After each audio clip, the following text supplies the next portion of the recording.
साथियों, जय भीम, नमो बुद्धाय। आप देख रहे हैं द मूक नायक में आपका स्वागत है।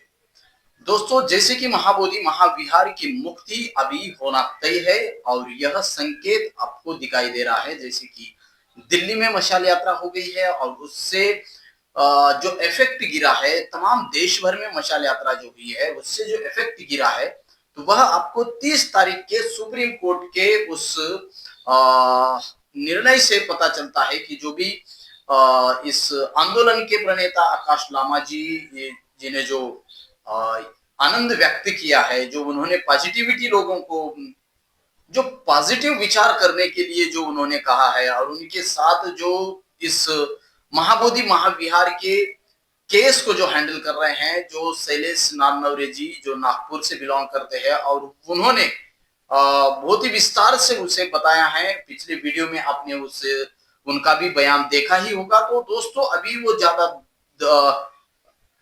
उस इंतजार की घड़ी खत्म होने को आ रही है, ऐसा कहने में कोई हर्ज नहीं है, क्योंकि सारी तैयारियां हो चुकी है और कभी भी सुप्रीम कोर्ट इस पर फाइनल डिसीजन दे सकता है, ऐसे वकीलों का मानना है और उनका विश्वास है। और उन्होंने जो भी स्टडी की है उसके ऊपर, उन्होंने जो भी वहां पर रेफरेंस दाखिल किए हैं, इसको लेकर के चलते उनको 100% उनका कॉन्फिडेंस आ गया है कि आने वाले कुछ दिनों में महाबोधि महाविहार मुक्त हो सकता है। यह उनका कहना है और उनका वो विश्वास है।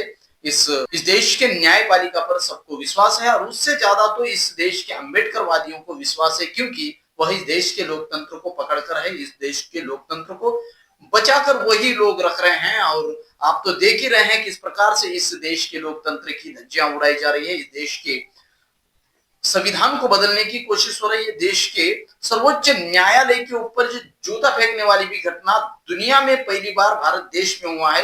यह दुर्लभ घटना है, यह बहुत ही शर्मनाक घटना है और इसको जो भी इस देश के लोकतंत्र को मानता है वो आदमी कभी नहीं भूलेगा।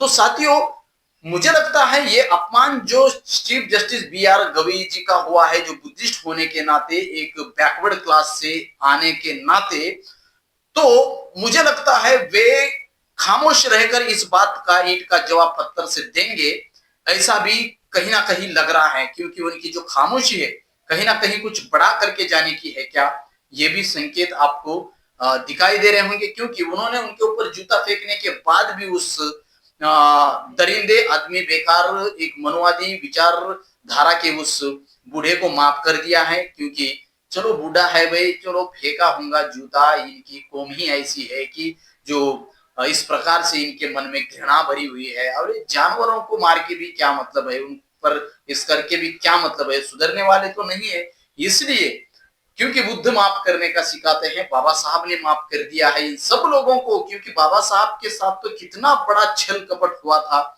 आपने तो देखा ही है। जो कि बड़ौदा संस्थान में जो वो नौकरी करने गए थे, वहां पर उनको दूर से पानी दिया जाता था, फाइल दूर से फेंकी जाती थी। वह भी उतना पढ़ा लिखा आदमी इस देश में नहीं बल्कि दुनिया में सबसे ज्यादा पढ़ा लिखा आदमी, उसके साथ इस तरीके से यहाँ पर भेदभाव होता था। और जो भी गोरेगांव की कहानी है, जो बचपन में वो गाड़ी में बैठ के अपने पिताजी को मिलने के लिए जा रहे थे, तो उन्हें गाड़ी में बैठने न देने की घटनाएं, वो लगभग 12 से 15 घंटे उन्होंने पानी तक नहीं पिया था, पानी कोई पीने ही नहीं दिया था, जो छोटे छोटे बच्चे वो जा रहे थे। तो ये तमाम घटनाएं उनके मन में जो घर कर बैठी थी, जो उनको पीड़ा दे रही थी, इससे कब बाहर मैं निकलूं और मेरे समाज को कब इस दलदल से बाहर निकालूं, यह बाबा साहब ने विचार करके 1935 में उन्होंने धर्मांतर की घोषणा करके इनको इन कीचड़ से बाहर, इन मनुवादी विचारधारा के कीचड़ से बाहर बाबा साहब ने सबको निकाला और बाबा साहब ने इन सबको माफ कर दिया। बाबा साहब के ऊपर इतने सारे अत्याचार होने के बावजूद एक छोटे बच्चों को स्कूल के बाहर बिठाकर उसको दिन भर पानी पीने को नहीं देना, उस मटके को छूने नहीं देना, ये उसके मन पर क्या बीती होगी, एक बार सोच कर देखो। जो गला सूखने वाला छोटा बच्चा, वो क्या सोचता होगा उस समय पे। फिर भी वो बच्चा पढ़ते गया, बड़ा होते गया, इस मनोवादी कूटतंत्र को, मनोवादी नीच विचार को समझते गया और वो उस आग के निखारे पर वो उभरता गया और उसने इस देश का संविधान लिखकर जो लोग आज उस बाबा साहब को गाली देने का कर रहे हैं, उनके भी माँ बहन बेटियों को सुरक्षा देने वाला वो महापुरुष, और उसके बारे में आज गंदी गंदी बातियां की जा रही है। और यहाँ का जो प्रशासन है, शासन है, वैसे गंदे मानसिकता के, गंदे विचारधारा के, गंदी संस्कृति से आए हुए उस अनिल मिश्रा हो, आनंद स्वरूपानंद हो, उनको प्रोटेक्शन दे रही है यहाँ की निर्लज्ज सरकार।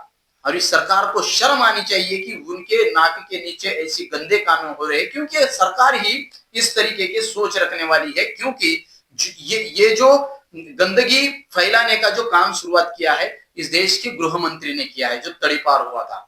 और ये जो सिलसिला है अभी आगे बढ़ता जा रहा है, क्योंकि इनका सपोर्ट है इनके पीछे। साथियों, तो वैसे ही अभी जो चीफ जस्टिस बी.आर. गवई जी बैठे हैं, उनका अपमान किया है, फिर उन्होंने किस वजह से उनको माफ कर दिया है ये तो पता नहीं है, लेकिन बाबा साहब की कौम को माफ करना आता है, माफ करना जानते हैं, ना कि वो मन में कुछ भेदभाव रखने वाले हैं। इतना छल कपट होने के बावजूद भी बाबा साहब ने उनके प्रति मन में किसी प्रकार का भेदभाव या कोई क्रोध नहीं रखा।